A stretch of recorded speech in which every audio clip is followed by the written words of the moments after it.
오늘은 왕을 기다리는 자는 끝까지 간다라는 말씀을 함께 전하고 싶습니다. 어디까지 간다고요? 끝까지 간다.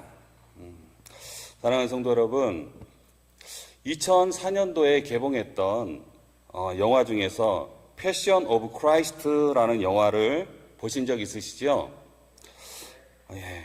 정말 많은 성도들이 이 영화를 보면서 눈물 콧물 흘렸던 그런 영화였습니다. 저도 보는 내내 예수님이 채찍에 맞으실 때의 그 고통이 저의 고통처럼 느껴졌고, 예수님이 눈물을 흘리실 때 함께 울었고, 그래서 영화가 끝나고 나오는데 가슴이 저려왔습니다. 가슴이 아팠습니다. 왜 이렇게 아팠을까? 어머나 그 울먹울먹 하면서 함께 울었기 때문에 저뿐만 아니라 여러분들도 그 영화를 보면서 그렇게 감동의 그런 시간을 보냈을 거라고 생각이 됩니다. 근데 그 영화 속에서 잊혀지지 않는 한 장면이 있었습니다. 예수님이 나귀를 타고 예루살렘에 입성하실 때의 그 장면입니다. 사람들이 종려나무 가지를 흔들며 외치는 장면이지요.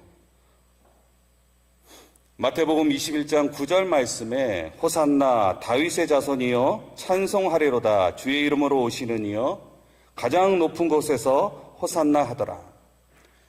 많은 사람들이 예수님의 입성을 보고 열광합니다. 환호합니다. 왕으로 맞이합니다. 그런데 불과 며칠 뒤에 같은 사람들이 이 예수님을 조롱합니다. 침을 뱉고 욕을 합니다. 같은 예수님을 향하여서 완전히 다른 반응을 보이고 있었습니다. 왜 그랬을까요, 그들이? 그들은 왕을 기다린 것이 아니라 자신들의 욕망을 이루어질 존재를 기다렸기 때문입니다. 그래서 그들의 원하는 모습으로 예수 그리스도께서 보이지 않자 그들은 실망하며 등을 돌린 것입니다. 오늘 본문 말씀에 세 부류의 사람이 등장을 해요. 어떤 세 부류의 사람이 있느냐? 첫째로 자신의 욕구를 채워줄 그 왕을 기다린 사람이에요. 내 인생을 바꿔줄 왕, 내 문제를 해결해 줄 수 있는 왕. 이들은 로마의 압제로부터 해방시킬 이 정치적 왕을 기다렸던 것입니다. 그런데 예수님은 나귀를 타고 오시지요. 그들은 백마탄 왕자 아니면 강력한 카리스마 그런 왕을 기대했지만 그들의 기대와는 달랐습니다. 그래서 그들은 돌아선 것이죠. 두 번째로는 자신이 이미 왕인 사람들이었습니다. 겉으로는 신앙이 있는 척 했지만 실제로는 자기들의 뜻대로 살아갑니다. 예수님이 필요 없습니다. 이미 유대 사회에서 그들은 기득권이 되어 있었습니다. 왕처럼 주인 노릇하던 그들에게 예수님이라는 존재는 눈의 가시였습니다. 그래서 끝까지 예수님을 죽이고 제거하려고 그들이 했지 않습니까? 그리고 마지막 세 번째로는 진정한 메시아이신 그 왕을 기다리는 사람들이었습니다. 이 사람들은 바로 예수 그리스도를 사랑하는 사람입니다. 예수님을 만난 사람들입니다. 예수님이 그들의 삶 속에 들어오셔서 기적을 베푸시고 함께 울고 웃고 함께 마시고 함께 먹으면서 주님과의 그런 시간을 보냈던 이들입니다. 주님을 경험했던 시간을 경험하고 그들은 이제 예수님을 그렇게 십자가로 나가시는 예수님을 바라보게 되는 것입니다. 이들이 바로 진정한 메시아 왕을 기다리는 사람입니다. 그래서 그들은 환호 속에서도 주님을 따랐고 고난 속에서도 잠잠히 주님의 뒤를 따릅니다. 성도 여러분, 여러분은 이 세 부류의 사람 중에서 지금 어디에 서 계십니까?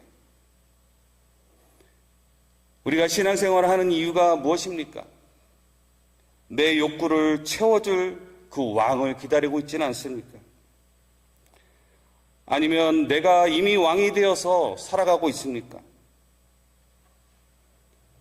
아니면 다시 오실 예수 그리스도를 기다리며 오늘 나에게 주어진 그 삶 속에서 주님의 멍에를 지고 지금 살아가고 있습니까?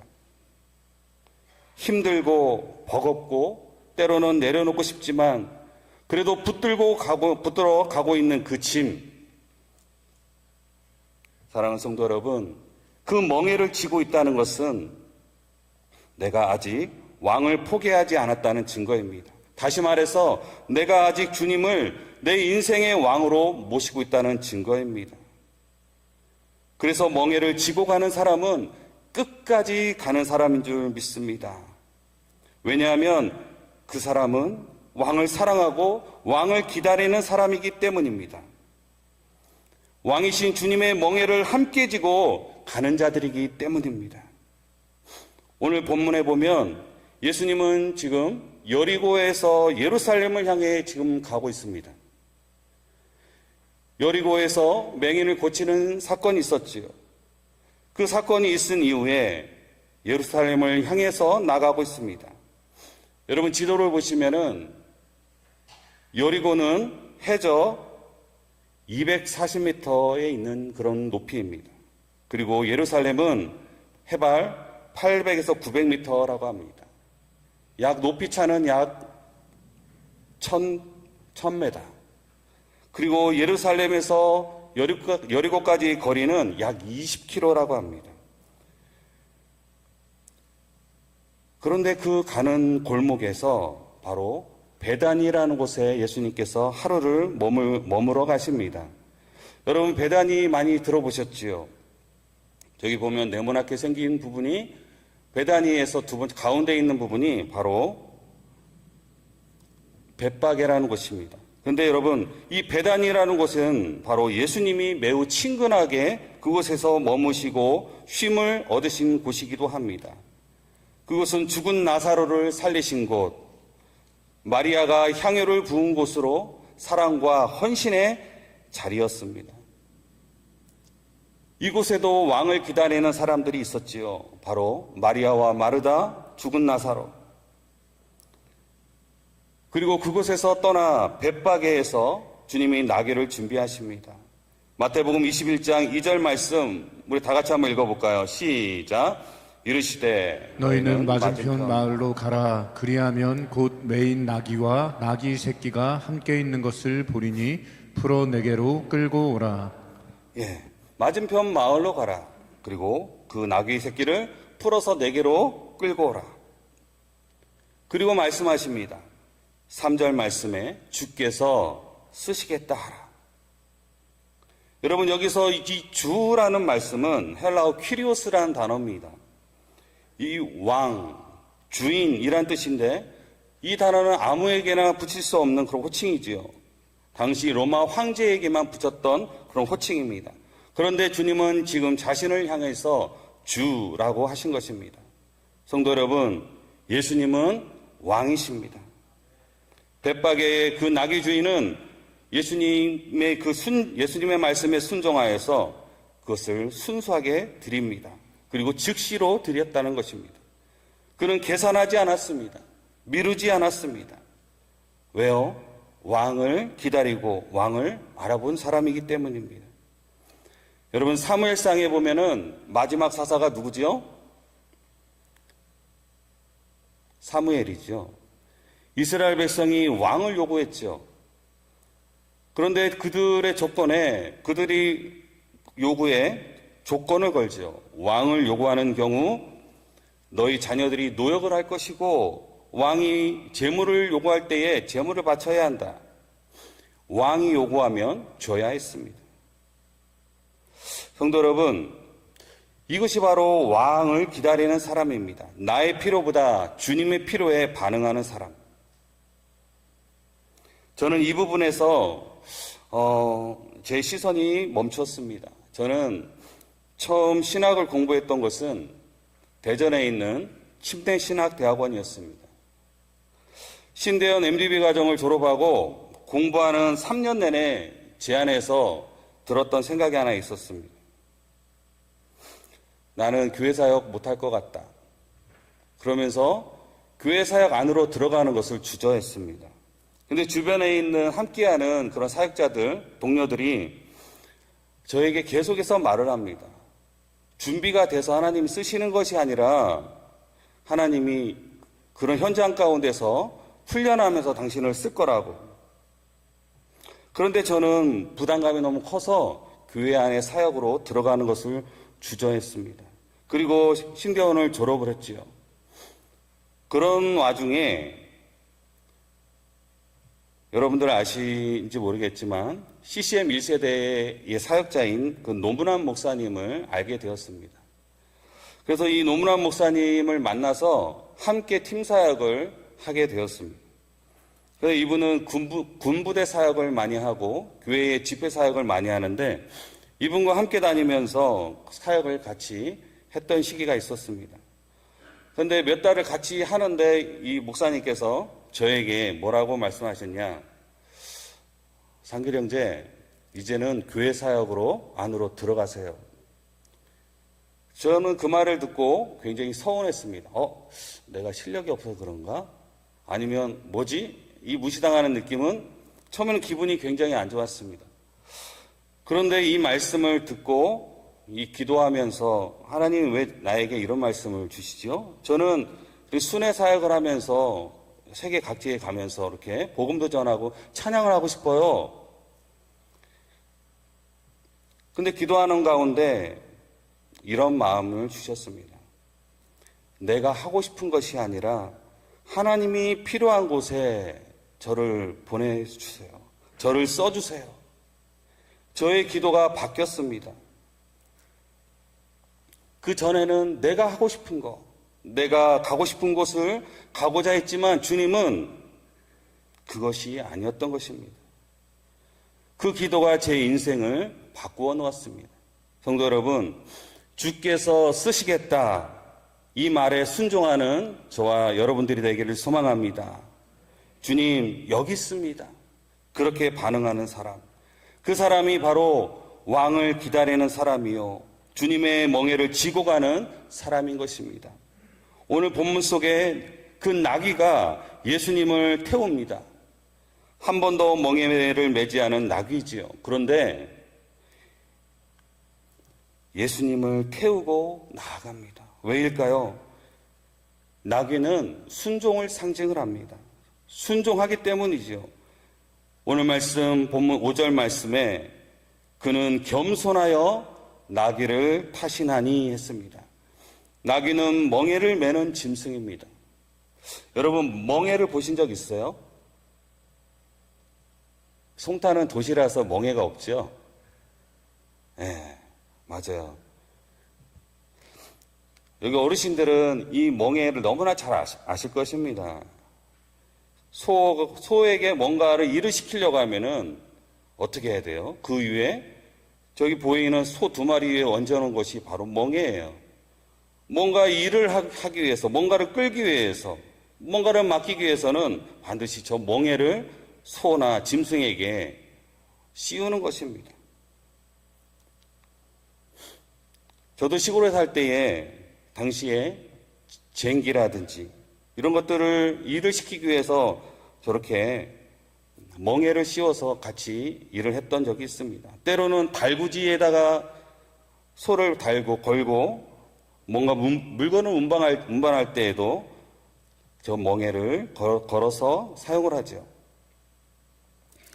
여러분, 이처럼 멍에는 바로 짐인 것입니다.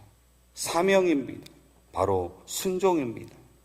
그런데 한 번도 이 멍에를 매지 않았던 이 나귀 새끼에게 멍에를 지우고 예수님을 태우는 것입니다.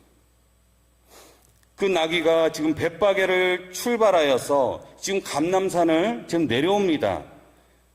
여러분, 이 내려오는 길은 그냥 평지가 아니에요. 산에서 지금 내려오고 있는 거예요. 산길입니다. 얼마 전에 송동순 권사님하고 김희배 장로님 이스라엘 다녀오셨죠? 시내산을 올라가는 그 경험담을, 무용담을 제가 들었을 때 되게 무서웠겠다 하는 생각을 했습니다. 나귀를 타고 시내산을 올라가는데 길이 좋지 않지요. 밑을 보면은 떨어질 것 같고 낭떠러지로. 자칫 혹시라도 잘못 디디기라도 하면 어쩌나. 여러분이 감람산을 지금 내려가면은 바로 예루살렘이 나오는 게 아니에요. 바로 무엇이 기다리고 있느냐? 바로 기드론 골짜기가 나옵니다. 골짜기가 뭐예요? 골이잖아요. 내려갔다 다시 올라가야 돼요. 예루살렘 성전으로 가려면 힘들게 내려와서 다시 올라가야 되는 그런 어려움이 있는 거예요. 여러분, 그런데 한번 생각해 보세요. 지금 어린 낙이 새끼입니다. 성인 남자를 태우고 이 길을 간다는 것은 여러분 결코 쉬운 일이겠습니까? 어렵겠습니까? 어렵지요. 지금 한 걸음 한 걸음 위태합니다. 잘못 디디기라도 하면 돌짝이 밑으로 떨어지고 자칫하면 넘어질 수도 있고 미끄러질 수도 있습니다. 그런데도 그 나귀 새끼는 멈추지 않았어요. 왜 멈추지 않았습니까? 예수님이 그 위에 지금 타고 계시기 때문입니다. 그래서 다시 예루살렘으로 올라갑니다. 성도 여러분, 멍에를 한 번도 매지 않았다는 것은 훈련되지 않았다는 뜻이죠. 길들여지지 않았다는 뜻입니다. 여러분, 이것은 굉장히 중요한 것입니다. 보통은 중요한 일을 할 때에 잘 훈련된 짐승을 써야 하지요. 그런데 예수님은 일부러 훈련되지 않은 나귀를 선택하십니다. 왜냐하면 하나님은 준비된 사람보다 순종하는 사람을 사용하시기 때문입니다.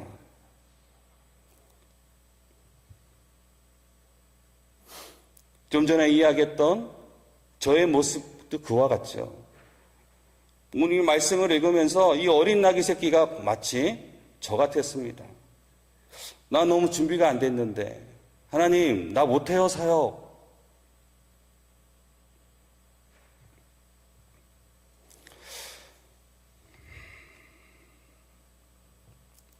그런데 주님의 말씀에 순종해서 한 걸음 내디뎠을 때 하나님은 부족한 저를 훈련하시고 사용하시기 시작하셨습니다. 돌이켜보니 그 모습이 오늘 본문의 어린 나귀와 같은 것입니다. 준비되지 않았지만 순종으로 나아갔던 그 나귀 새끼, 예수님을 태우고 끝까지 갔던 나귀. 성도 여러분, 그 나귀가 걸어갔던 그 길, 이제는 반대로 예수님께서 다시 그 길로 올라가십니다. 이번에는 나귀를 타고 가시는 것이 아니라 십자가를 지고 직접 걸어가십니다. 조금 전에는 환호가 있었던 그 길이지요. 그런데 이제는 조롱이 있습니다. 침뱉음이 있습니다. 비난이 있습니다. 그런데도 예수님은 멈추지 않으셨어요. 하나님 아버지께 순종함으로 이 구원의 사역을 끝까지 이루신 것입니다. 성도 여러분, 그 길이 바로 우리가 걸어가야 할 길인 것입니다. 우리의 삶의 자리에서 우리가 걸어가는 그 길입니다. 우리는 삶의 자리가 다 다르지요. 살아가는 모습도 다 다릅니다. 어떤 분은 오늘 하루를 생각해 보십시오.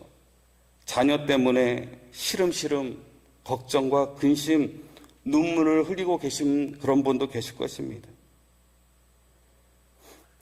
때로는 배우자가 병을 얻어서 병원에 입원하여서 오늘 하루 정말 버티기 힘든 분도 계실 것입니다. 때로는 관계의 아픔 속에서 오늘 하루를 겨우 버티고 계신 분도 계실 것입니다. 그런데 주님이 우리에게 주신 멍에는 여러분 뭔가 거창한 것이 아닙니다. 오늘 나에게 주신 그 삶의 자리, 내가 만나는 사람, 나의 가족, 나의 자녀, 나의 직장, 그리고 나에게 주신 공동체, 바로 그것이 우리가 짊어져야 할 멍에인 것입니다. 여러분들은 지금 어떤 멍에를 지고 지금 살아가고 계십니까? 저도 사역하면서 제 마음을 불편하게 하는 그런 성도님들이 가끔씩 계십니다. 근데 그 관계가 제 마음을 계속해서 괴롭힙니다. 그럴 때는 여러분 사역의 손에 잡히지 않을 때가 정말 많습니다. 그 상태로 이 앞에 나와서 말씀을 전해야 될 때도 있었고요. 기도의 자리로 나가야 될 때도 있었습니다. 여러분, 그런 마음 상태에서 예배가 잘 되던가요?